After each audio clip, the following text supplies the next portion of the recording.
28 Angler. Die Zeichen stehen auf Go, Alter. 9 Nationen. Oh, Mama Mia. 4 Finaltickets. Yes. 3 Zielfische. Oh mein Gott, ist das geil. Ein Finale an einem unbekannten Ort. Und ein Pokal. Der YPC Bank 2025 wird präsentiert von Shimano. Closer to Nature, Closer to People. Hearty Rice, Feel the Difference. Und LMAB. Every great story starts with a cast. Hallo liebe Zuschauer, herzlich willkommen zur 3. Episode und damit zum Turnierauftakt in Gruppe B. Hier erwartet uns ein ausgewogener Mix aus YPC-Veteranen und ambitionierten Neulingen. Auf Seite der Routiniers stehen Patrick Marable von Fox Rage, zugleich der Favorit auf den Gruppensieg, außerdem Markus van Ooy von Bullseye und Frédéric Julien, der wie im Grunde jedes Jahr unter neuer Flagge antritt. In Staffel 8 angelt der kauzige Franzose für Livingston. Alleinstellungsmerkmal des US-amerikanischen Herstellers: in jedem Köder befindet sich ein Chip, der lebensechte Beutefischgeräusche erzeugt. Während bei Fred also die Brassen husten, kann sich der erste Newcomer auf ein hervorragendes Netzwerk und den vorauseilenden Ruf seines Ausstatters stützen. Daniel Weyers tritt nach seinem Debüt beim YPC Best nun auch bei diesem Turnier für Nace an und vertritt Dustin Schöne, der sich für 2025 eine Turnierpause gönnt. Ursprünglich hätte noch ein weiterer Angler in dieser Gruppe Heimvorteil genossen, doch weil Rick Barton sich um seinen jüngsten Nachwuchs kümmert, ist der Hamburger René Meyer an dessen Stelle für Ganki am Start. Eine echte Wundertüte mit einigen augenscheinlichen Parallelen zu seinem Vorgänger. Und auch bei Team LMAB muss man sich zumindest optisch kaum umgewöhnen. Nach Enrico Di Venturas Wechsel zu Fox tritt der frisch gebackene Boat-Champion Johannes Gasser erstmals auch beim YPC Bank an. Ein gewisses Wagnis, denn Johannes Ufers Spotkenntnisse in den Niederlanden sind aktuell noch sehr ausbaufähig. Es wird also spannend zu sehen, ob der Österreicher dieses Defizit kompensieren kann, und auch der Letzte in diesem Line-Up springt hier ins kalte Wasser. Weil Team Relax das Turnier kurzfristig absagen musste, hat Lure Drop den vakanten Slot übernommen und nachdem er letztes Jahr als Moderator eingesprungen war, ist Ino Taminga diesmal als Teilnehmer zur Stelle. Der Oldenburger ist zwar ein versierter Angler, hatte aber kaum Zeit zur gedanklichen Vorbereitung auf sein erstes Turnier. Insofern keine Frage, hier liegt eines der größten From Zero to Hero Potenziale dieser Staffel. Damit jetzt aber auch genug des Vorgeplänkels. Die Bedingungen sind gut. Fred, René und Daniel angeln heute in Zone 1. Patrick, Markus, Ino und Johannes in Zone 3. Wir gehen rein! Guten Morgen!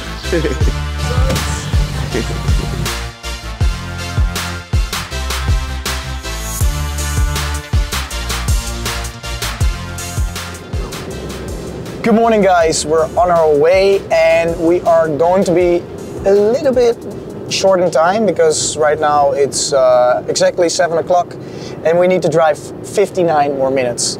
But it's alright, I've got a great plan for today. We did really good pre-fishing, 1 more hour of driving and then we're at the first spot of the day, going for some perch. But yeah, I have a good feeling, I have the best cameraman with me, so it's gonna be good.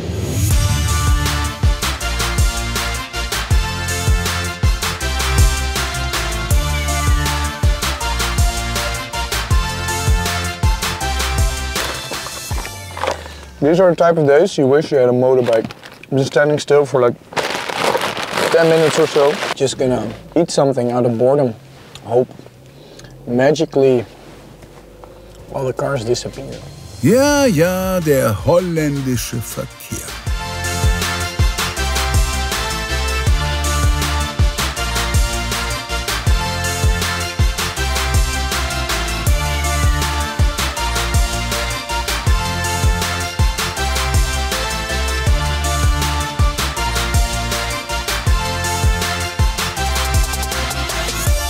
Guten Morgen, willkommen in der neuen Saison vom YPC. Dieses Jahr mal wieder mit wenig Trainingszeit und was mich nicht so sehr begeistert, weil ich brauche immer sehr viel Zeit zum Ausprobieren, Testen, damit ich da sicher werde.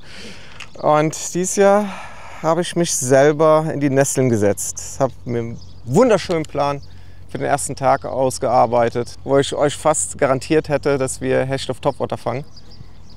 Und ich stelle gestern irgendwann so gegen 23 Uhr, halb 12 fest, ist gar nicht in der Zone. Deswegen bin ich jetzt hier an einem Notfalls-Ausweichspot, weil es ist noch einiges mehr schief gelaufen und ich habe eigentlich für heute keinen richtigen Plan. Ja. Drückt mir trotzdem Glück und ich wünsche euch verdammt viel Spaß, viel Erfolg und ganz wichtig noch, auch wenn Sie es jetzt gerade nicht stören, allen mitangelnden Kollegen viel Erfolg, habt Spaß. Hallo und herzlich willkommen zum YPC Bank 2025. Ich bin wieder mit dabei und top motiviert, heute ein paar dicke Barsche zu fangen. Danach ist mein Plan auf Hecht. Und wenn wir Zeit haben, sehen wir vielleicht heute noch einen Zander. Drückt mir die Daumen, dass es alles klappt, dass ein paar dicke Fische vorbeischauen. Und ihr seid auf jeden Fall live hier dabei. Hello guys, so our first episode in our group. This year I'm fishing for Livingstone. I'm quite confident because I've been having some interesting results. I decided to make a small stop. We're going to fish for potentially 1 hour on this spot, and then after we go for Zander and Perch. Zander and Perch was quite a long ride, so I decided first to give me some confidence, hopefully with some pike. So let's follow me and let's catch 1 or 2 or 3 or 4. Let's go. Das klingt in der Tat sehr überzeugt. Fred startet also auf Hecht. Beim nächsten Kandidaten sieht's eher nach Stachelrittern aus. Moin, mein Name ist René, ich komme aus Hamburg und ich fische dieses Jahr beim YPC mit für die französische Marke Ganki. Wir sind hier am Tidegewässer. Wir probieren die ersten 30, 45 Minuten mal auf Zander und Barsch zu gehen. Und wenn hier nichts geht, dann fahren wir gleich weiter und schauen mal, ob wir was ans Band bekommen. Einen wunderschönen guten Morgen, Leute, und herzlich willkommen zum YPC Bank 2025. Diesmal bin ich auch dabei. Ich bin sehr nervös heute Morgen, aber ich freue mich sehr, dabei zu sein. Und mal gucken, wir sind heute erstmal am Fluss unterwegs, versuchen auf Zander und Barsch. Wir haben jetzt leider keine Strömung. Der Fluss hat Staustufen, die regulieren hier ein bisschen. Und ja, heute keine Strömung, könnte für Zander ein bisschen schwierig werden. Aber nichtsdestotrotz, die Fische sind da. Wir versuchen es mal. Ich würde sagen, drückt mir bitte die Daumen und eine gute Show. Viel Spaß beim Zuschauen. Kurz vor 8 und bis auf Ino haben wir alle Angler kurz gehört. Die Anspannung ist spürbar, nur beim Umgang damit zeigen sich dezente Unterschiede. Jetzt steigt die Nervosität nochmal. Die letzte Minute, die ist Horror. Nobody at my fishing spot. Yes! That's good. That was really important for me that there was nobody, because I'm starting at a very popular fishing spot. It's not a, I mean it's a fishing spot that's been fished every day, I think.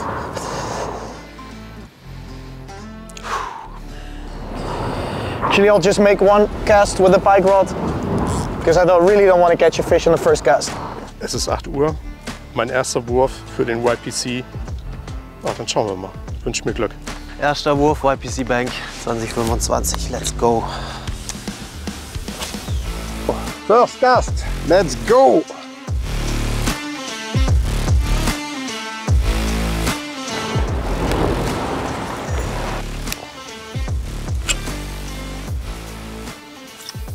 Ich mache erstmal ein paar Würfe mit Twitchbait, einfach nur zur Sicherheit. Man weiß ja nie, nicht, dass das die Methode ist, die funktioniert.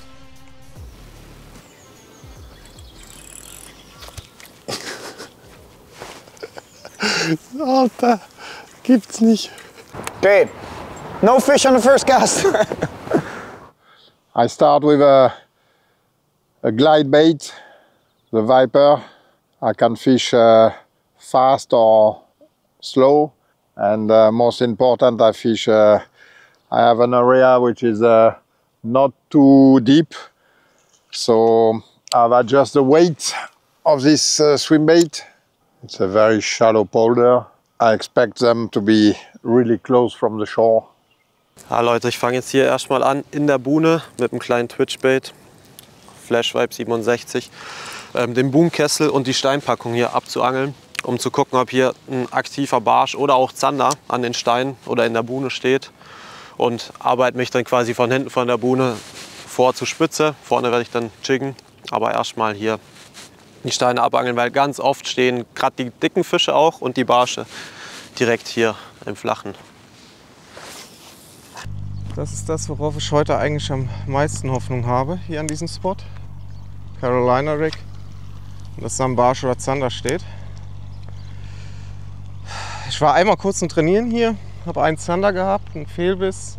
Dann habe ich es auch schon abgebrochen, weil ich ja, aufgrund der kurzen Zeit keinen Spot länger, ja, eigentlich ein Fisch und dann muss es schon reichen. Und deswegen, ja, ist eine mittlere Confidence, weil eigentlich hätte ich es lieber, einen Spot zu befischen, wo, also am Fluss, wenn mehr Strömung ist.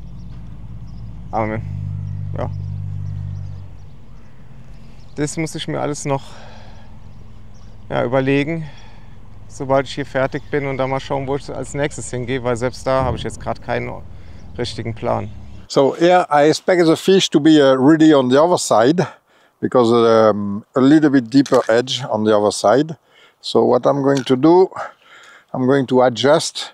I want my bait to be really shallow, and I want to be able to really insist without my bait sinking too much. So I'm going to remove one small weight,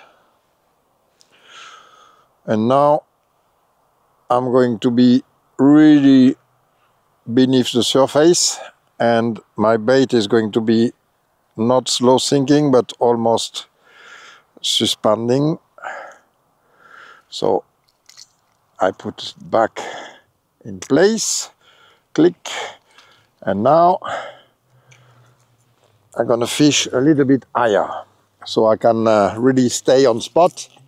And with the Viper, that's really awesome, because normally you adjust with a John weight on the belly, but you modified the gliding action a little bit of your bait. With this built-in solution, you don't modify nothing, just the buoyancy of your bait. So here I can really wait and it doesn't sink anymore. So I can drop, let my bait call the pike, and then start taking it back. So you see, I can really wait, and it barely sink. Very often I expect the pike to be really in the cover, and especially if they are not active, and being able to have my bait suspending in front of them gives them the time to really turn and eventually get interested by the bait. Especially that the Viper and all the Livingstone lures are sending those bait fish sound in the water every 8 seconds. So the more I let my bait in front of them in the water, the more I'm calling them. Come on. Bitty, bitty, bitty, bitty. You need to call them. Fisch on! Das wäre der erste Fisch. YPC 2025 Team Bullseye. Es wird rasiert! Er darf noch wachsen. Aber schon mal die richtige Spezies. It's early in the morning, the fish just woke up, and my thought process right now is fish slow. I put on a Carolina rig with little crayfish imitation. Fish it super slow, let it sit a little bit, give it a little bit of action, like move it 30-40 centimeters. Just leave it for a little bit and then move it again. Maybe wake up some perch that are chilling on the bottom. The lure I'm using right now is a Nace Creed. It's the crayfish. It came out recently. 3.5 inch, perfect size for a big perch. Got a 12 gram tungsten sinker, a leader that's about 70 centimeters. That should do the work. Perch are usually not a fish that likes to swim pelagic. They're just chilling on their belly in a group of maybe a couple fish, maybe 5 to 20 fish. Just need to find this one group of fish that are hungry and are craving for a little Nace Creed. Fishing polders like this, you never know if you're gonna reach the shore, really. So even if it's really heavy and sometimes not really convenient, but I tend to have at least, oh, pike! I saw the pike attacking one time and he was following there, but with the reeds there, I didn't really have the chance to like work my bait. So I'm changing immediately the lure, because very often like they are not decide on something, try something else. Oh, Scheiße.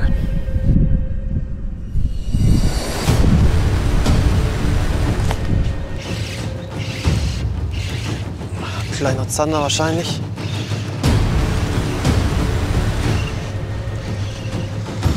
Da ist ja auch nur draufgelegt. Der ist untermaßig. Man sieht's. Ohne Strömung sind die nicht so gallig. Ganz ein kleiner. Der hat sie wohl wirklich nicht. Aber immerhin, zweiter Wurf gechickt, vorne an der Spitze. Die Fische scheinen auf jeden Fall da zu sein. Und wenn sich der 65er auch nur drauflegt, nehme ich ihn trotzdem.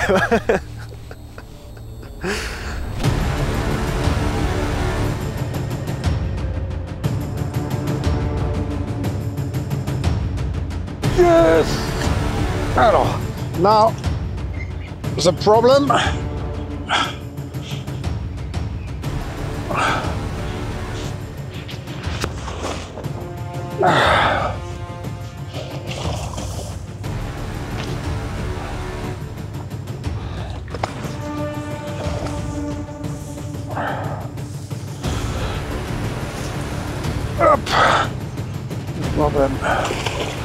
is to see what we are doing. Apparently, I have it. Yes, baby. Yes. Not the same fish, but that's a sign. That's a sign. They want my viper. Let's say 60, yeah, 67. Small jack, but make me happy on the viper. Let's go. And make a quick release through the grass. Up, voila. Yes! Really good feeling. One follower, I missed it in my feet. Couple of casts more, boom, one small jack, good feeling.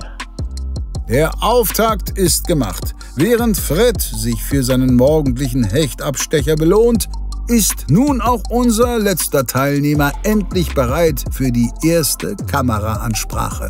Guten Morgen, Leute, und auch von mir herzlich willkommen zur Gruppe B. Ja, ich kann noch gar nicht fassen, dass ich hier dabei sein kann. Ich bin wahnsinnig aufgeregt und habe dazu noch vielleicht einen riskanten Move gemacht. Wir sind nämlich sehr, sehr weit gefahren in den Norden, in der Gegend, in der ich mich wohlfühle, haben dafür ein bisschen Angelzeit verloren. Es ist jetzt ungefähr 8:30. Ja, ich bin heiß auf den ersten Wurf. Schnelle Brille auf, Köder sind fertig und ich hoffe, dass schnell ein erster Fisch kommt, damit die Aufregung so ein bisschen abnimmt. Los geht's! Ino hat weiterhin keinen Wurf gemacht. Da klingelt's schon beim nächsten. Es ist 8:30 Uhr. Und Fred hat einen 67er Hecht gefangen, Petri. Also, was sagt uns das? Vielleicht sollten wir auf Hecht gehen. So Leute, wir haben gerade die Buhne gewechselt. Dann habe ich beim Gehen kurz mal aufs Handy geguckt und habe gesehen, Fred hat den ersten Fisch des Tages gefangen. Zum Glück für mich nur ein kleiner Hecht, aber trotzdem Petri Fred. Aber alles in allem scheinen die Fische jetzt auf jeden Fall nicht auszuraschen, was mich auf jeden Fall sehr beruhigt erstmal.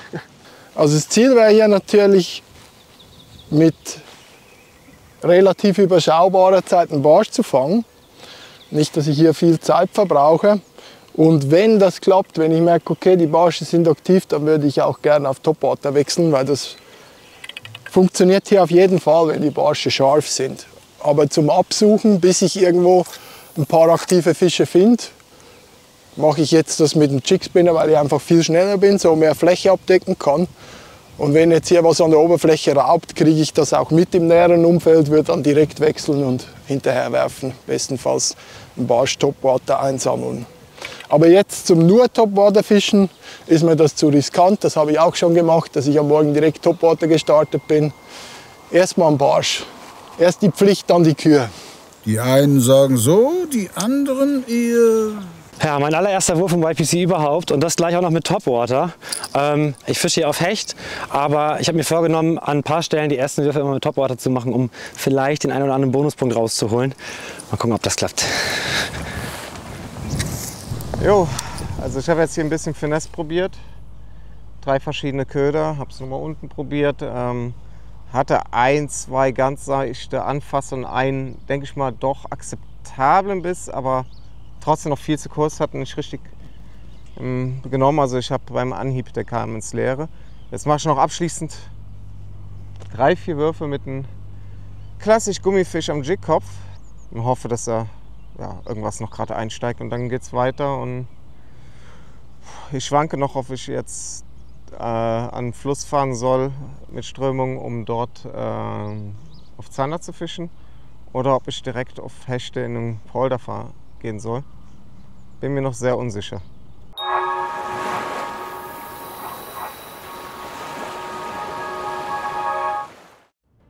Hey Jungs und Mädels, ich brauche eure Hilfe.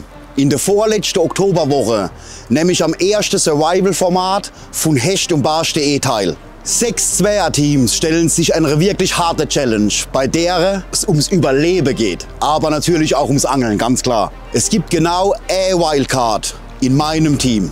Wenn du fit bist, wenn du wägst, wie man fast ohne Hilfsmittel in der Natur klarkommt, Nahrungsbeschaffung, Feuer machen und so weiter, ein klein bisschen mit einer Kamera umgehen kannst, dann bist du genau der richtige Mann, um mit mir gemeinsam bei der Challenge anzutreten. Infos zu deiner Bewerbung findest du in der Videobeschreibung. Jungs und Mädels, ich freue mich auf jeden Fall auf euch, wird auf jeden Fall geil.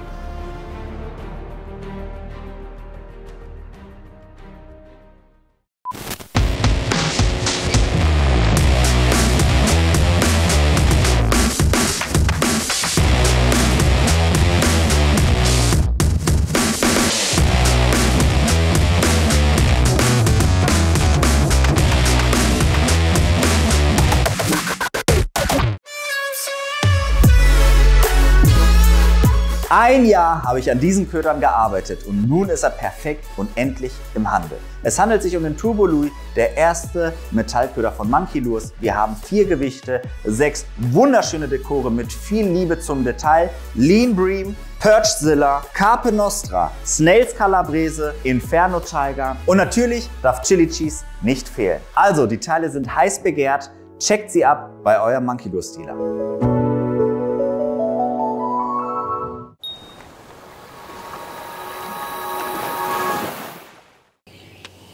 Oh, was haben wir denn da? Das niederländische Heer oder ein übergroßes Karpfenboot.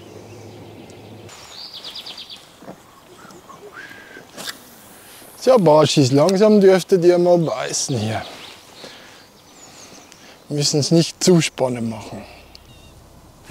Oh, Biss.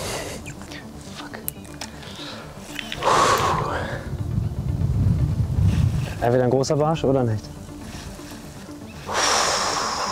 Vielleicht muss ich doch mit Stinger angeln. Ah, Biss. Das wird wahrscheinlich ein kleiner Barsch gewesen sein. Ich fische das leider mal mit einem kleinen Gummi da vorne, mit einem kleineren einfach. Dann kommt schon einer. So I was planning to stay 1 hour there, but in 1 hour I get 1 follower, like a short strike, 1 smaller jack, and now I think I need to insist a little bit because I didn't make the whole pond there, so I'm going to keep focus and keep hammering. Ich habe mir extra den einen oder anderen Köder ja natürlich schon vorgeriggt. Und wir fangen hier einfach mal mit einem kleinen G-Bam-Bam. Mit einem G-Rider-Kopf in, was müssten das sein, 2,5 Gramm oder 3,5. Und da fischen wir vorne erstmal diesen kleinen Bereich hier ab. So. Da sprang schon was. Krass. Wir haben noch nicht mehr Fangmeldungen, ein Hecht bis jetzt. Puh. Ich meine, der Bayers ist ja auch dabei. Der würde ja auch 1, 2 Stellen kennen. Das ist genauso ein Tag heute gefährlich zum Spot wechseln. Dann hast du wahrscheinlich eine halbe Stunde Beißfenster, dann bist du im Auto. Im schlimmsten Fall. Bleiben wir hier bis am Abend.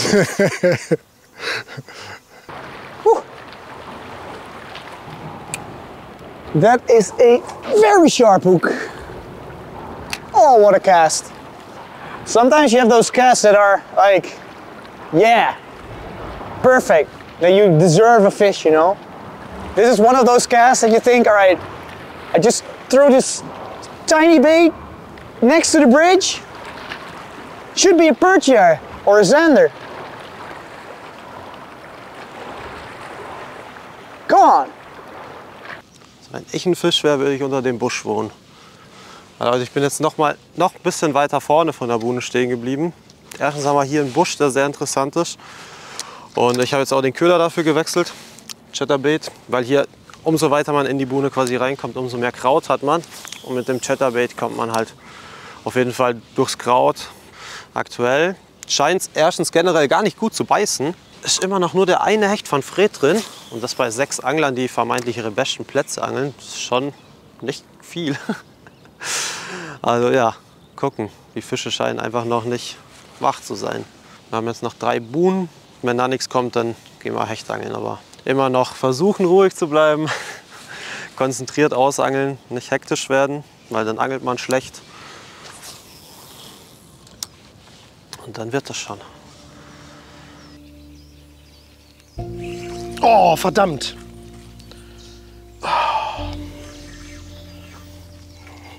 Scheiße. Ich habe mich ein bisschen erschrocken gerade. Damit habe ich jetzt gerade nicht gerechnet. Gerade in Gedanken gewesen und dann passiert sowas. Ich werde jetzt noch mal eine Nummer kleiner gehen. Vielleicht war der einfach zu groß und ich probiere noch mal was aus. Ja, normalerweise sieht meine Box nicht so aus. Aber ich habe jetzt natürlich alle Köder da fertig montiert und reingelegt. Das, was ich so denke, zu gebrauchen für den Tag. Damit es nachher einfach mal ein bisschen schneller geht. I've tried a lot of silent stuff now. So I think I'm gonna try and wake them up a little bit. I'm gonna put on the looper. I think I'll try this one. The thing is here, it's a little bit rocky on the bottom. So I'm gonna remove the belly treble. It's a trick that you can use for any lipless crankbait. Usually they are focused on being heavy on the front side, so they sink down. And then when you fish them over the bottom, when they hit the bottom, they go up. So the ass of the lure gets up, and the treble, the belly treble could get tangled, but the tail treble doesn't. And these Naze loopers have a very sharp BKK treble on it. 1 treble should be enough. So let's give it a go. Sometimes they really go hard on this type of lures because it makes so much turbulence on the water, and I don't know, maybe they think it's a crayfish or something. It just goes like, but that belly treble, remove it. That's a trick to fish it on rocky spots like this. And if you're fishing from the boat, keep the treble on. Or if you have a clean spot, keep it on. But on places like this, now I can just spin it over the rocks and hopefully not get stuck. Keine Nachläufe oder so, weißt du, normal kommen ja mal ein paar Halbwüchsige mit und gucken blöd, aber heute auch nicht. I don't feel right unless the odds against me. Back against the wall with my strength. Yeah, yeah. I can't let it break me. Everything I've been through, it made me better.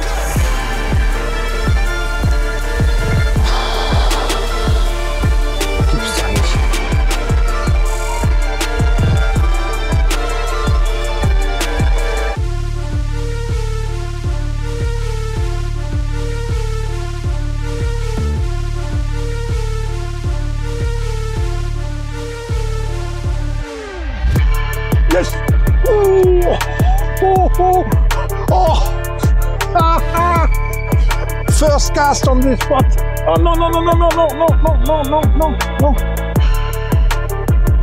Come on! Come on! Yeah yeah yeah! Yeah! Yes! Yes, baby!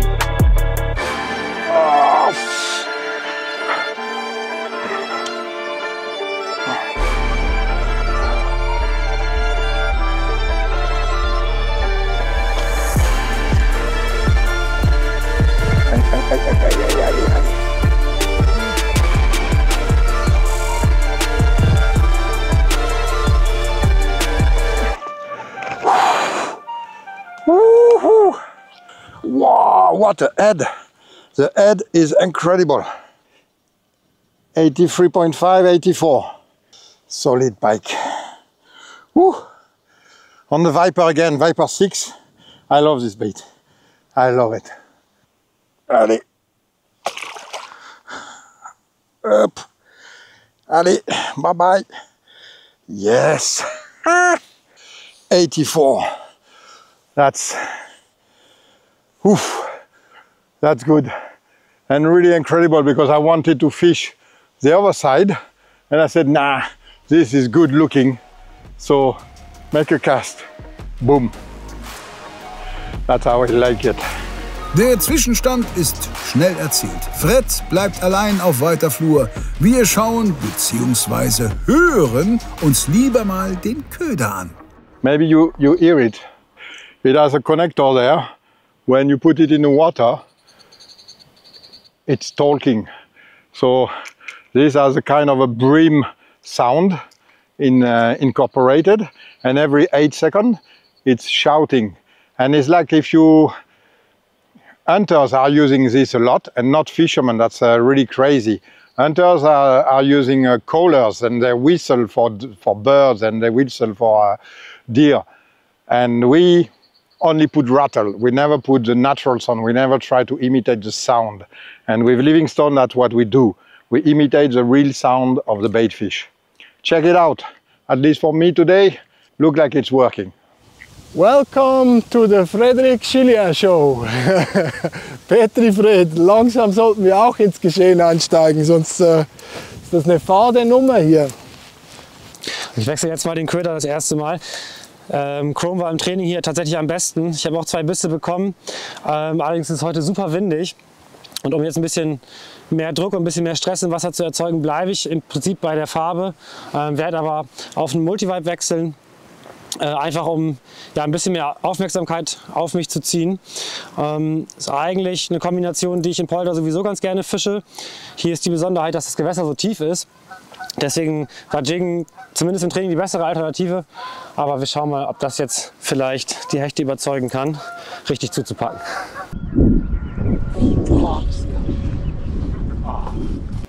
Leute, jetzt gab es den ersten Biss, also den ersten Tock auf jeden Fall.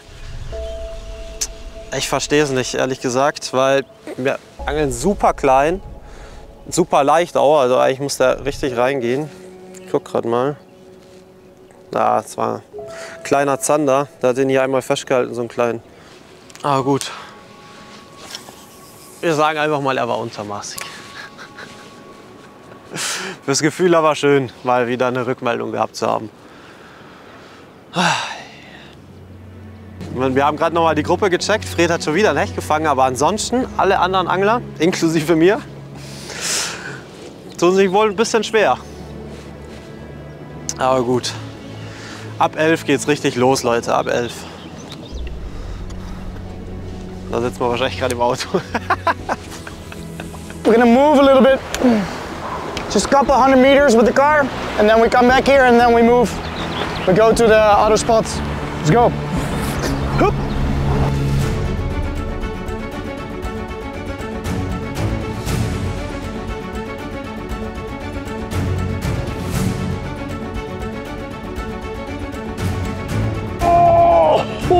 Oh, l'attaque de malade! L'attaque de malade! Ah merde!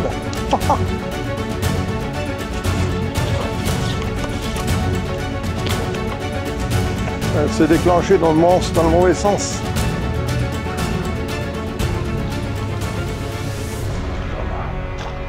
Yes!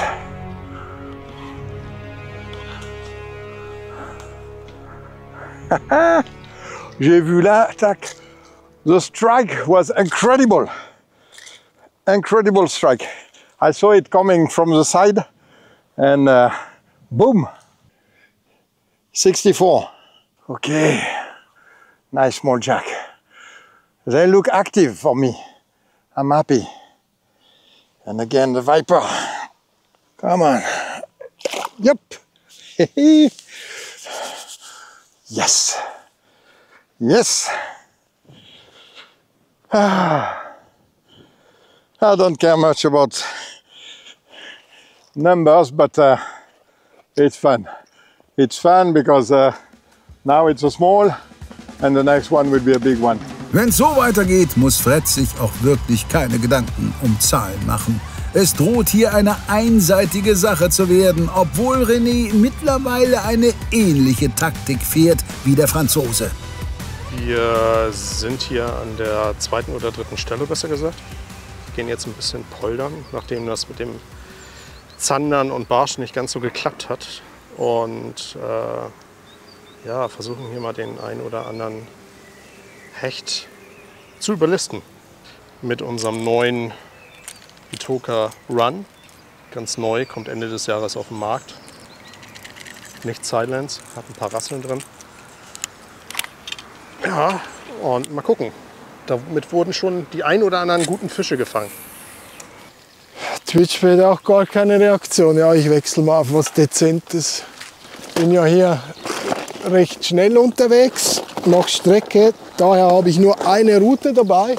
Bei der Kanalfischerei wie jetzt ist die Jig-Whip 235 bis 35 Gramm für mich perfekt. Ich habe jetzt erst Jig-Spinner gefischt, jetzt Twitch-Bait.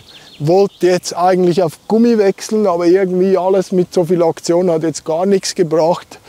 Jetzt werde ich ein bisschen improvisieren, hänge meinen Kickback-Rig ran und werde hier mal einmal noch die Spunnwand abgehen.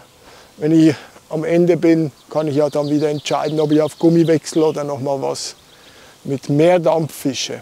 Aber jetzt erstmal die dezente Präsentation.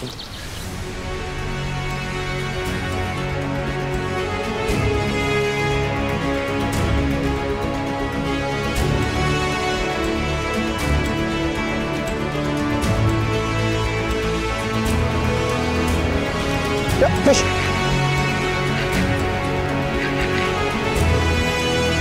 Could be a perch.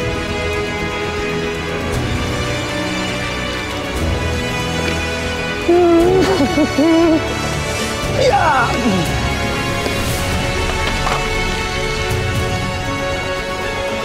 Follow the pike.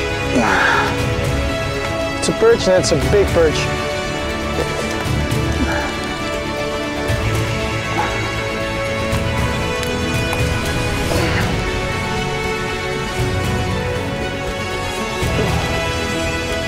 It's a perch! Yes!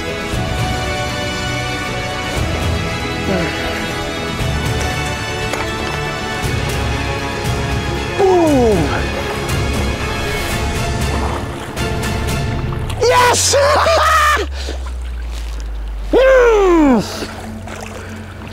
Oh. Mission accomplished. Yes.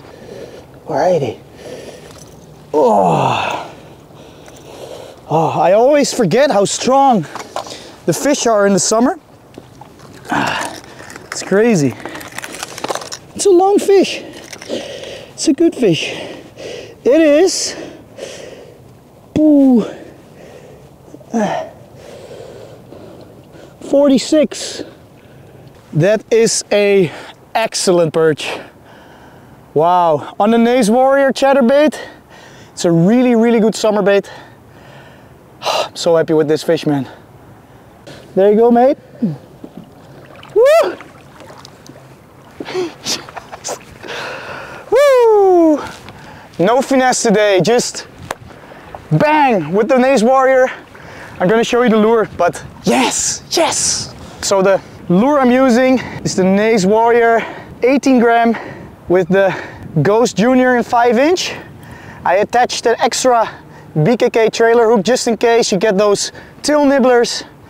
And man, it's just a really, really good summer bait. And also, kind of important here, the water's super clear. You can get a lot of pike. So I put a small steel trace just in front of it. Really thin one, just enough to get those pike teeth.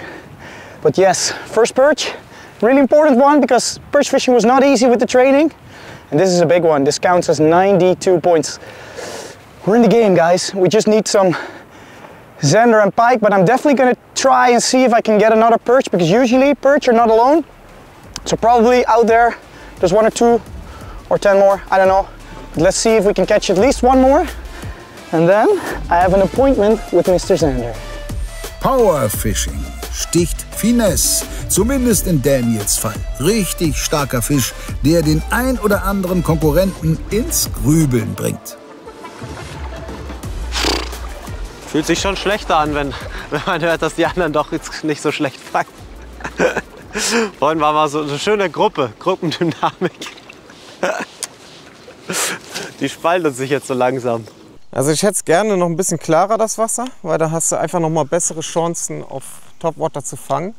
Aber ich muss halt die Chance nutzen, weil ich werde jeden Punkt brauchen. Klar, braucht man immer, aber ich habe halt nichts in der Hinterhand, wo ich das Gefühl habe, okay, hier fange ich dicke Fische mit hoher Wahrscheinlichkeit, wie letztes Jahr zum Beispiel mit dem Barschen, wo ich wusste, ich kriege 40 plus Barsch und damit Big Points. Da habe ich dieses Jahr keine Sicherheit. Deswegen muss ich um jeden Punkt kämpfen und mache immer die ersten Würfe mit Topwater in der Hoffnung, dass irgendein Hecht hier steht, der einfach Bock hat zuzuschlagen. Aber danach werde ich definitiv noch was anderes hier durchziehen. Ich gehe mal davon aus, so ein Slick Eel. Okay, time to move on. Maybe I make one more cast at the bridge, but then it's time for a different spot. And I have a lot of faith in that spot, so. Hoppa! Daniel versprüht nicht erst seit dem Barsch enorme Zuversicht. Beim Rest klingt das teilweise nicht ganz so. Erster Spot, beziehungsweise Spots, 0. Jetzt gehen wir Hechte angeln, das kann ich vielleicht ein bisschen besser. So, nächste Stelle. Da vorne sind ein paar Seerosenfeller.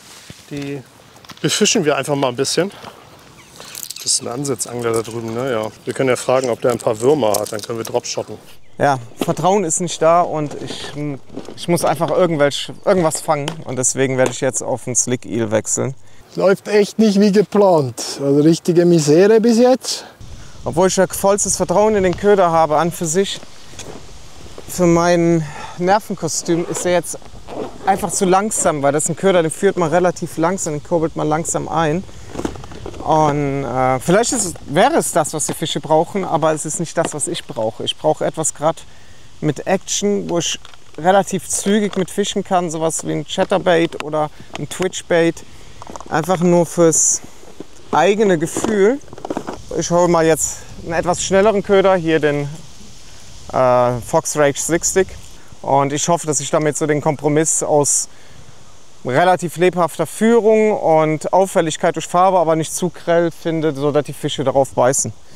Ja, das, was man immer hofft. Yes! Oder war das nur der Stein? Nee, es war nur der Stein. Fisch! Fisch! Small pike. Komm. What happens here? Come on! Whoa. That was luck.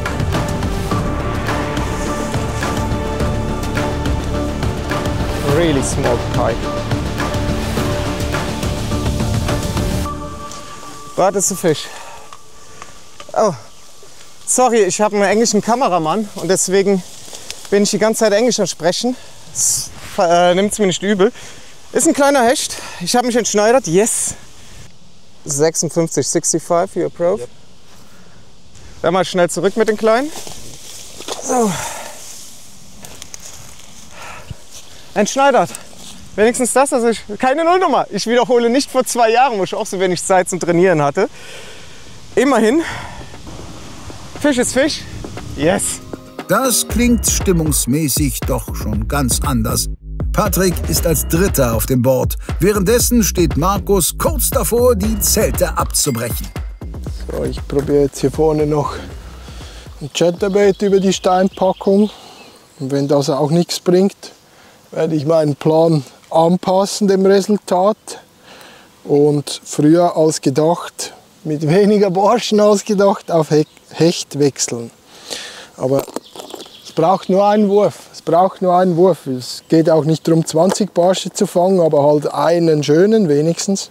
Ja, aber anscheinend beißen im Moment heute wirklich nur die Hechte. Bis auf einen Barsch von Daniel sind alles nur Hechte gefangen worden. Und ich könnte mir vorstellen, dass Patrick den Chat verfolgt hat, gesehen hat, ja okay, da geht nichts, Fred hat Hechte. Wahrscheinlich war er vorher nicht am Hechtangeln und hat sich dann entschieden, auf Hecht zu wechseln und jetzt ist schon der erste Hecht von Patrick drin. Vielleicht war er eine Stunde eher an dem Punkt, wo ich jetzt bin. Moralisch am Boden. Ja, die zweite kleine Stelle hier hat einen kleinen Topwater-Biss gebracht, mehr aber auch nicht. Wir wechseln jetzt nochmal zu einem ganz ähnlichen Spot. Auch wieder beginnt mit einer Brücke und dann einem relativ großen Polder. Auch da rechne ich natürlich mit Hecht, der eine oder andere Barsch und auch manchmal Zander könnte auch vorkommen, sodass ich gerade zu Beginn ein paar Würfe auch mit einer Barschrute machen werde, mit einer relativ schweren Barschrute und danach dann mit einer Hechtrute das Stück, den Polder ein bisschen ablaufe. Ja, ich hatte mir jetzt eigentlich schon ausgerechnet, einen Hecht zu haben. Nicht um arrogant zu klingen, aber im Training war es hier relativ gut, auch von der Frequenz. Das hat sich heute nicht bewahrheitet. Ich hoffe, dass die anderen Spots besser funktionieren. Wir wechseln jetzt mal das System. Das bringt ja zumindest fürs Gefühl schon immer ein bisschen was. Auf geht's.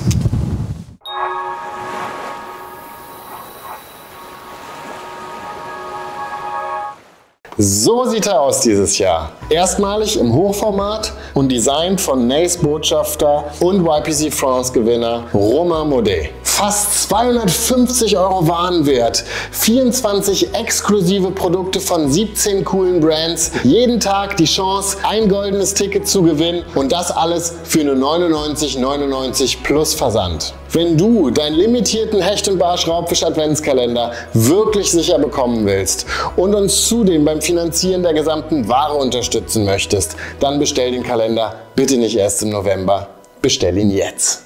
Dankeschön. Den Link zum Kalender findest du unten in der Videobeschreibung.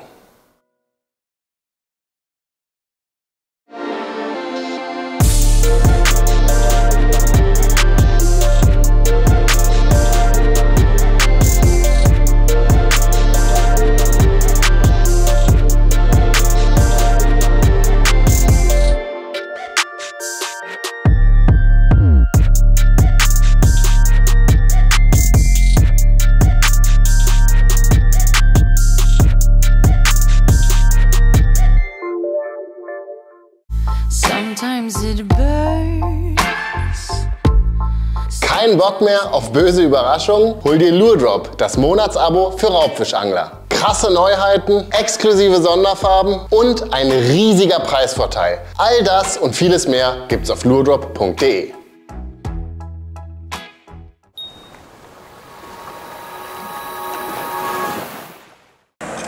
Ich muss ganz ehrlich sagen, ich bin nicht der Hechtangler. Ich mache das bloß, weil Hecht gefangen werden muss. Und weil es zurzeit sehr gut... Okay, den habe ich nicht gesehen. Der kam unerwartet. Wie gesagt, ich bin eher so der Streetfischer auf Zander und Barsch in der Stadt. Und ja, ab und zu mal ein Hecht, klar. Aber ich habe jetzt nicht so das Know-how beim Hechtangeln. Vielleicht wechseln wir einfach mal. Das ist der Grouper. Der hat eine Lauftiefe von 20 bis 80 cm. Du kannst vorne oder hier in der Mitte, da ist eine kleine Öse, kannst noch ein Gewicht reinhängen und dann geht er ein bisschen tiefer. Ja, ich würde ihn jetzt hier ohne Gewicht fischen, weil es sonst zu tief ist. Also weil er zu tief läuft. Das Schöne daran ist, es ist einfach ein Klickgewicht. Das hängst du einfach rein, drehst und das Gewicht ist drin. Geil. Lamellis leben am Chatter. Träumchen.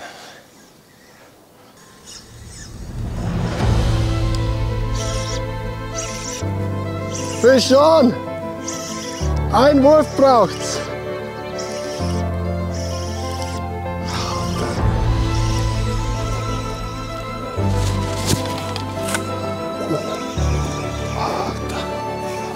Ein Wurf braucht's.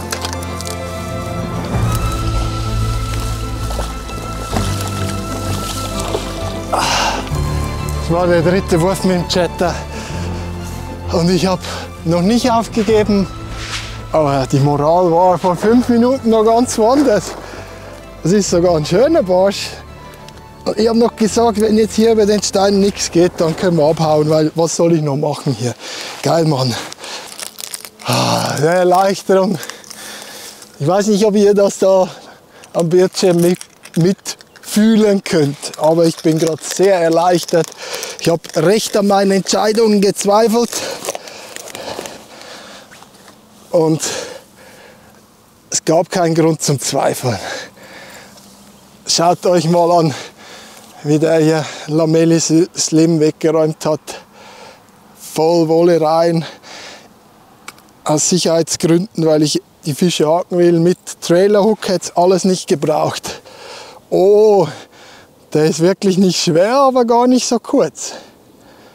Also ich glaube, der hat 1,2 Zentimeter mehr, als ich geschätzt hätte. Hinten sind wir auf 44,5. Ja? Ja.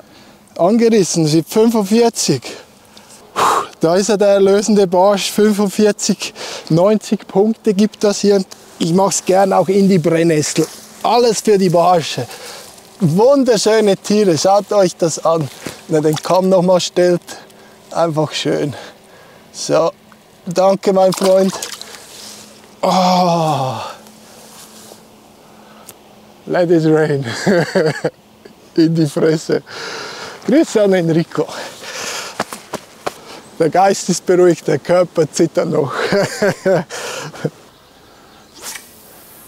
Göttlich, dass der scheiß Barsch kam. Hey, Alter, ein Fisch, aber an dem hängt so viel. Hey. Ich jetzt den Barsch noch irgendwo anders zusammensuchen müsste, leckt mich doch fett. Nee, super. Bin ich zufrieden. Gut, dass er noch ein paar Würfe gemacht hat. Auch wenn es knapp 3 Stunden gedauert hat, geht Markus' Plan also auf. Und vielleicht werden die Barsche nach dem müden Morgen nun doch noch munter. Fisch.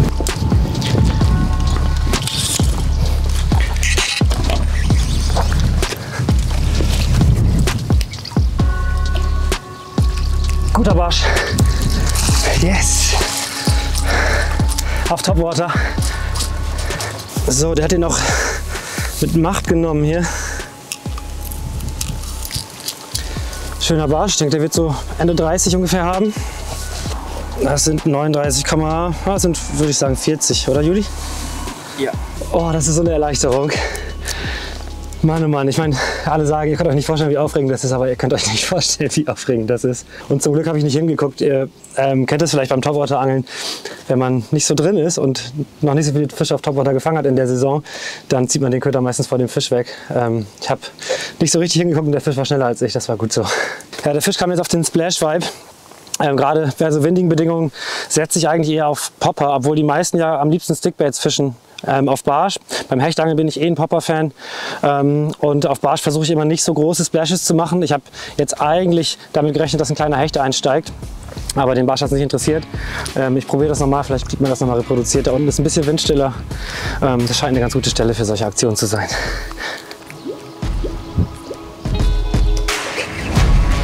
Fisch. Auch wieder ein Barsch, bisschen kleiner. Boah, nicht so viel kleiner. Yes. Ja. Leute, mein Herz. Oh, ist das gleiche Format. Ja, der minimal kleiner. 39,5, also 40, ne? Was mir gerade aufgefallen ist, ganz interessant, ihr seht, dass der Barsch hier unten so rot ist. Das bedeutet, dass er auf jeden Fall Krebse frisst. Das heißt, wenn ich mit dem Topwater durch bin, werde ich eine Etage tiefer gehen und noch mal ein bisschen mit Krebs oder Krebsimitaten fischen. Dazwischen dann noch mal in der Mitte der Wassersäule erstmal schnell der Fisch zurück. Vielleicht an der Stelle mal ganz kurz ein paar Worte zu meinem Setup. Ich fische hier eine Lamoustique mit 21 Gramm Wurfgewicht. Viele Leute fragen immer so ein bisschen nach dem Unterschied zwischen Rodfather und der Moustique. Die absolute Empfehlung ist die Moustique einmal als Einsteigerroute, für Einsteigerinnen und Einsteiger perfekt, aber eben auch als Hardbait-Route. Das liegt daran, dass die Blanks von so etwas günstigeren oder preissensibleren Routen nicht so hoch verdichtet sind. Das ist jetzt so ein 24 Tonnen Blank. Die Rodfather hat einen 40 Tonnen Blank. Und der große Unterschied in diesen Zahlen ist eben die Pressung des Carbons und damit die Rückstellgeschwindigkeit des gesamten Blanks. Also Rückstellgeschwindigkeit bedeutet, wenn ich den Blank flexe und loslasse, wie schnell bringt er sich wieder in die gerade Position zurück. Und eine Route mit einem etwas weniger hoch gepressten Blank ist für Hardbaits einmal deswegen gut, weil sie deutlich mehr federt, aber für Einsteigerinnen und Einsteiger zum Baitcasten besonders gut geeignet, weil sie sich eben viel besser auflädt und man damit die Köder besser beschleunigen kann, weniger Backlashes bekommt und es einfach mehr Spaß macht zu angeln. Also wenn ihr mal einsteigen wollt, gerade in die Baitcaster-Angelei oder eben mit Hardbaits, dann kann ich euch so ein Setup hier empfehlen, da ist die Moustique wirklich prädestiniert. Egal wie viel Geld man sonst für Routen ausgibt, so etwas, sag ich mal, einfacher hergestellte Blanks sind da wirklich ideal. Man merkt, der Mann ist gelernter Pädagoge, der offensichtlich aber auch die Praxis beherrscht. Durch den Topwater-Bonus sind das natürlich 2 bärenstarke Auftaktfische. Schwere Kost für die bislang erfolglosen Mitdebütanten. Oh! Der Schlingel, der hat zu mir gesagt, große Barsche fange ich nicht, fang nur ganz kleine, so. Ja, Ino. Wir sprechen uns heute Abend noch mal. Ja, Petri. Okay, er hat den Dreh raus. Die 11 Uhr Beißzeit, die ich angekündigt habe, ja, die scheint da zu sein. Deswegen Hechtroute geschnappt. Wir gehen jetzt da Strecke machen und dann kommt auch gleich der erste Fisch von mir. Also ihr habt ja sicher gemerkt im Hintergrund, das ist monoton, das ist ein Kanal mit wenig Struktur, aber wir haben unterschiedliche Uferbefestigungen. Ich habe bis jetzt, vorher der Biss kam, an der Spundwand gefischt, weil die Fische die letzten Tage sich da aufgehalten haben. Und hier geht es über in eine Steinschüttung, Steinpackung. Und in dem Fall war es jetzt so, 2,5 Stunden an der Spundwand gar nichts. Gesagt, komm jetzt noch schnell die Steinpackung, wenn dann nichts ist, hau ich ab. Und im dritten Wurf über die Steinpackung kam der Fisch. Ich fische da eben gern Chatterbaits, weil die von Natur aus nicht nach unten tauchen, wie jetzt ein Crank. Wenn ihr einen Crank habt, Scrabble mit einer großen Schaufel geht das auch. Aber Chatterbaits lassen sich extrem gut über Steinpackungen führen. Wichtig dabei, die Rutenspitze etwas höher halten. Dann merkt ihr auch, wenn ihr mal touchiert, könnt noch ein bisschen höher. Und so lobt ihr euren Köder sauber über die Hindernisse, bestenfalls zum Fisch.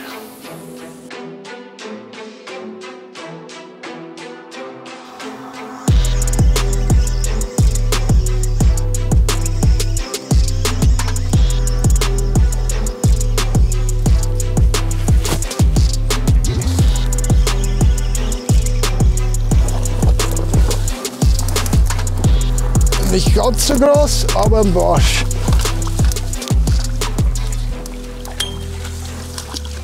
Oh, voll in die Dornen. Au, au, au.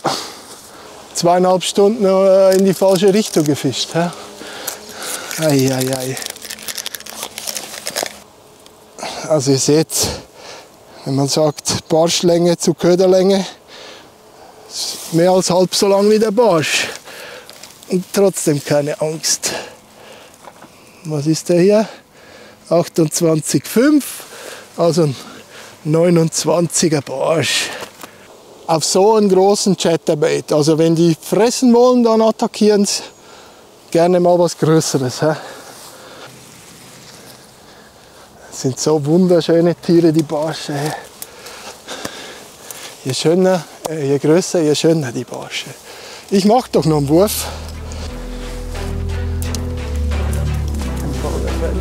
Sonst wird es wieder hektisch.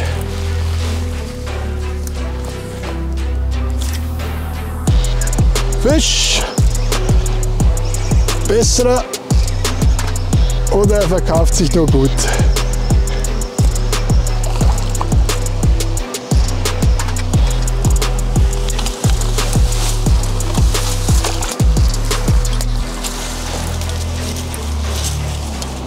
So, Nummer 3.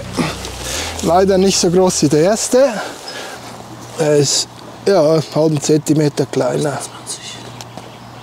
Kommt nicht ganz ran. Nee, 28. Ein paar Millimeter kürzer als der letzte, 28. Leider sehr klein, aber ich hoffe, ich kriege noch einen größeren. Die Barsche sind plötzlich in Beißlaune. Bloß angeln die einzig noch punktlosen Angler beide auf Hecht. Gibt's endlich den Brustlöser für René oder Johannes?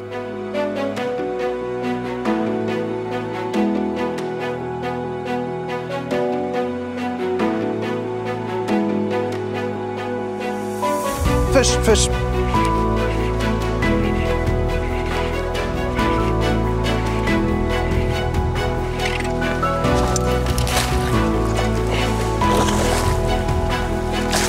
Jawohl! Ach, Leute, ihr könnt es euch nicht vorstellen. Es war nur ein kleiner, ganz ein kleiner, aber oh, und ab. Die Scale habe ich gerade nass gemacht mit dem Kescher. Komm mal hier hoch ein bisschen. Oh, der nimmt Druck weg. Hier haben wir eine schöne Wiese, da kann man kurz ablegen. Von Elmar B gibt es auch einen Landehandschuh. Den nehme ich bei dem Spritzer gerne in Anspruch. 74,5, 75er Hecht. Leute, yes! Mega gut. Und den lassen wir hier. Will ich gleich wieder zurück. Boah, okay. Der ist munter. Steht er da unten. Nicht verpetzen, mein Freund. Ich brauche noch 2, 3. Oh. Ihr könnt es euch nicht vorstellen, wie viel Anspannung und Druck da erstmal wegfällt. Ich würde sagen, so geht's weiter. 4 Hechte machen wir jetzt.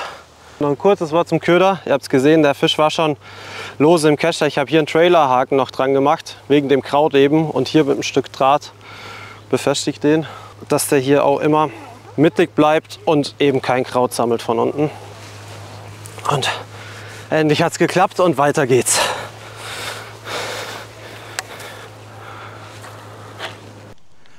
Ja, die Jungs fangen richtig gut. Fettes Petri, also der jetzt Barsche über 40 gefangen worden, sogar auf Topwater und mehrere Hechte, also schon eine krasse Nummer. Also Respekt, Jungs, macht die richtig gut. Ein bisschen Neid empfinde ich. Ich versuche jetzt hier an einem kleinen Graben noch ein paar Würfe mit Topwater, weil ich einfach diese Punkte brauche. Aber ich werde es nicht lange versuchen und dann glaube ich, fahre ich an den Fluss und probiere den Rest des Tages zu jiggen und irgendwie Zander zu fangen. Ja, oh fuck!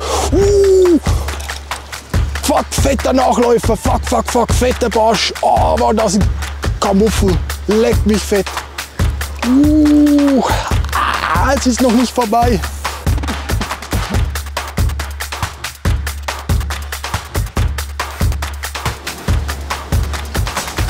Ah, Biss.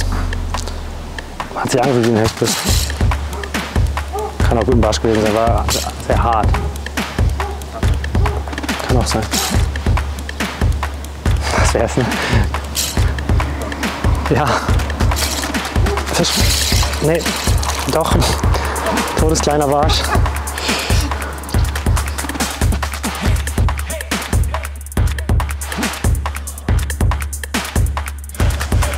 Nein! Oh. Ganz schnell. Mit einem ganz anderen Köder. Real Vibe. Oh.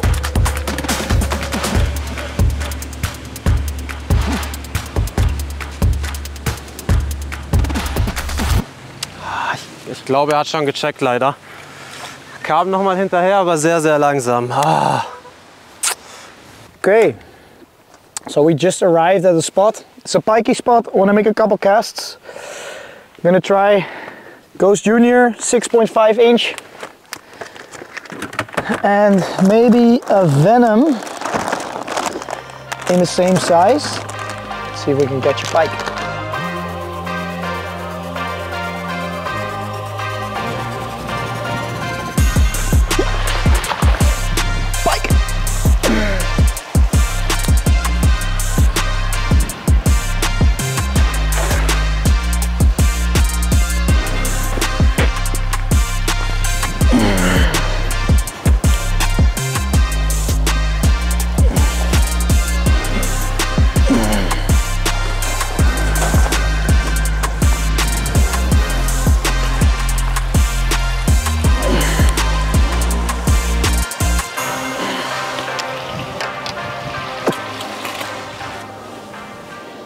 $67. Nice fishy. Cool. All right.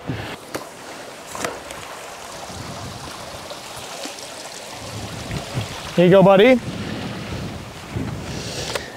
Nice. Good fish. Got it on the Nace Ghost Junior. Look at the tail. He hit it so hard. Jesus. So we just arrived on a new spot now. I'm going to fish for mainly zander and perch. We have quite a good stream there, so that's cool because I've been opening some sluice. So I expect the perch to be active and maybe some zander. So Leute, der erste Stretch ist abgeangelt. Jetzt geht schnell zum Auto. Ein paar Kilometer oder ein paar 100 Meter weiter hoch und dann ein neues Stück. Aber die Fische scheinen ja da zu sein, ein bisschen Lust. Deswegen keine Zeit zu verlieren. Oh, I see a pike! I see a pike! Look, look, look, look, look! It's coming! Watch. Yeah, yeah, yeah!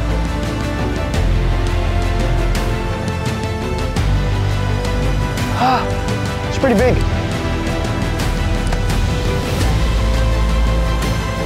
Yeah.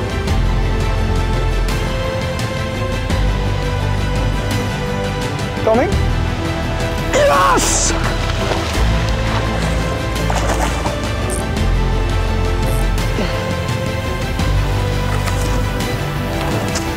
Come here, you!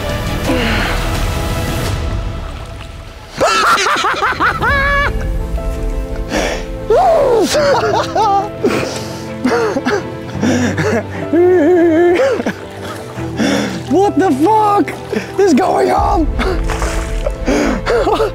It's a zombie pike. It's really tall. Zombie pike. What the fuck? Oh my god. But it's really tall. Let's measure it.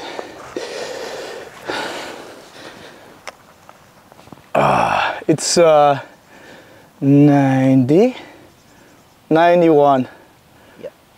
That's some nasty looking mouth, man. Tall fish, 91 centimeters. I'm gonna put him back quickly. This is what happens if you keep your eyes open while fishing. You see a pike swimming by, and then you cast the Ghost Junior at it. And they think it's like a little baby eel or something. The water's really clear, look at the action. It's such a such a crazy looking lure in the water with the big flappy tail. The pike, they just can't resist it. You look at it. On a 5 gram or a 7 gram jig head, look at the action. It's wiggling. Okay, let's get another one. Vielleicht können die Fischereiwirte und Biologen unter euch ja mit einer Ferndiagnose kommentieren, auch wenn es kein vollkommen gesunder Hecht war. Viele Punkte bringt er allemal. Mit Abpfiff der ersten Halbzeit holt sich Daniel hier die Führung. Wir lassen abschließend noch einmal alle 7 Teilnehmer kurz zu Wort kommen. Der Daniel Weyers, mein Geheimfavorit, bei dem läuft's wohl. Jetzt hat er schon einen dicken Barsch und einen dicken Hecht. Müssen wir uns ranhalten hier. Ich kann sagen, okay, es ist wenig Druck auf mir, weil jetzt niemand so wirklich voraus ist, außer Fred mit seinen Hechten. Ino hat natürlich Top-Ausgangslage mit seinen 2,90 Punkt Barschen mit Topwater plus Punkten. Ich habe jetzt einen 45er. Ich denke, den kann ich in der Wertung drin lassen. Die anderen Barsche, hoffe ich, werden temporär als Platzhalter missbraucht und noch ausgetauscht. So in this first episode, I see that Daniel is doing really well. Some guys also are rocking it on top water. I'm happy with the result right now, but you never know. It's really at the end that we're gonna see how it's turning. But so far so good. But I would like to touch a nice perch, and that will complete the plan and secure the start of this first day. Ich habe es jetzt mit den Hechten aufgegeben. Ich muss da in der zweiten Zone darauf spekulieren, da ein Upgrade zu kriegen. Ja, ich muss gucken, dass ich hier jetzt Zander fange. Werde also die zweite Hälfte dazu nutzen, Zander zu fangen. Ja, es lässt einen nicht kalt. Das ist schon eine Hausmarke, wenn man mitbekommt, dass sie fangen. Und man selber ist da, ja, sagen wir mal, noch nicht so ganz effektiv dabei. Aber ja, jetzt einfach mal Gas geben, gucken, was geht und hoffen, dass die zweite Hälfte besser läuft und mehr als ein Fisch und mehr Punkte bringt. Wir fahren jetzt an eine ganz andere Stelle, deutlich städtischer, für die Gegend hier zumindest, an eine eigentliche Zanderstelle. Die habe ich für Zander trainiert. Da habe ich allerdings auch Hechte gefangen hauptsächlich, also vielleicht kriegen wir unsere Hechte trotzdem noch voll heute. Had a great morning. 1 nice perch, 2 good pike, and I'm really excited for what's to bring in the next episode. I've got a plan. I've got a good plan, I think. And yeah, I think we're doing well. I'm pretty happy, pretty excited. But I think the next episode is going to be great. So stay tuned for next week. Mal gucken, was die zweite Hälfte des Tages so bringt. Ich danke euch fürs Zuschauen und wünsche mir weiter Glück. Daniel macht seinem Brandboss bisher alle Ehre und hat bereits bei 2 Zielfischen sehr stark vorgelegt. Bei Blitzstarter Fred ist es dagegen im Laufe des Vormittags etwas ruhiger geworden. Trotzdem kann der Franzose genau wie Markus und Ino mit der bisherigen Ausbeute durchaus zufrieden sein. Johannes musste sich zunächst etwas rantasten. Beim Hechtangeln am kleinen Fluss scheint sich der Österreicher nun aber deutlich wohler zu fühlen als auf der Buhne. Patrick konnte mit seinem kleinen Hecht immerhin das Selbstbewusstsein etwas aufbauen, während René als einziger noch auf den ersten Einschlag wartet. Ob der Ganki-Repräsentant den Knoten am Nachmittag platzen lässt, erfahrt ihr kommenden Sonntag ab 18 Uhr. Ciao.